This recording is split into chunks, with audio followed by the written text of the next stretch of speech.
Yeah, that's a nice question. Thanks. I think you're right that I think the depth of his commitment to kind of progressive causes in the 30s and 40s. The thing I found in some ways most uh, illuminating was the way he was blacklisted in the 50s during the McCarthy sort of Red Scare. You know, here was this guy enormously patriotic, and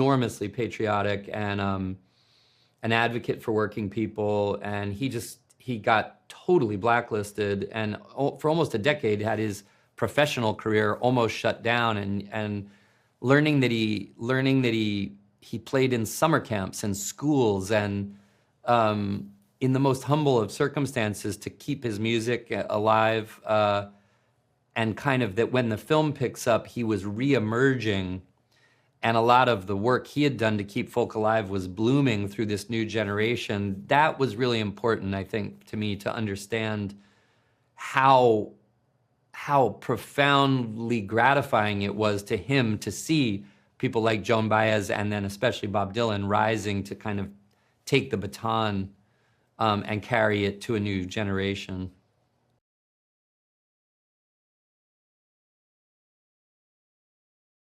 I think you're right.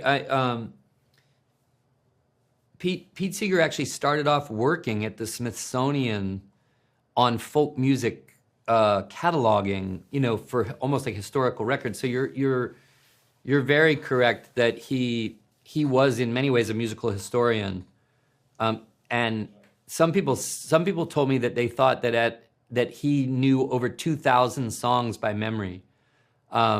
He had a vast encyclopedic knowledge of music, and I think you're right that he was in many ways a musical preservationist. He was making sure that American culture was preserved through its music, and I think that for many people in that time, he was like the high priest. You know, he had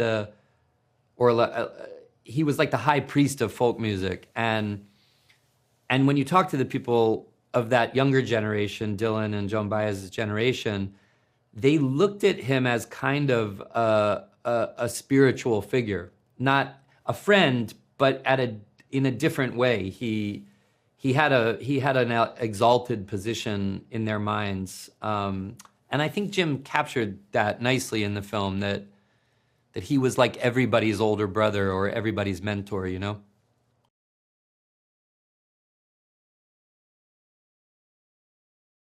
I Yeah, I think that, you know, cultural history tends to reduce things to sort of highlights, and the idea of the fracture at Newport in '65 playing electric, in some ways, I think uh, it's not that it's overstated. It was a big moment, but at the same time, I think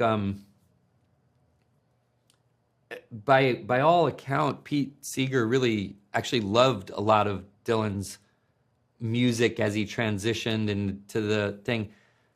You hear different accounts of what it was that frustrated them about that night. But I don't think fundamentally, I've never found any evidence that either Dylan or Seeger had any lasting negative feeling about it. I think they very dearly appreciated and admired each other, and I think that was endured.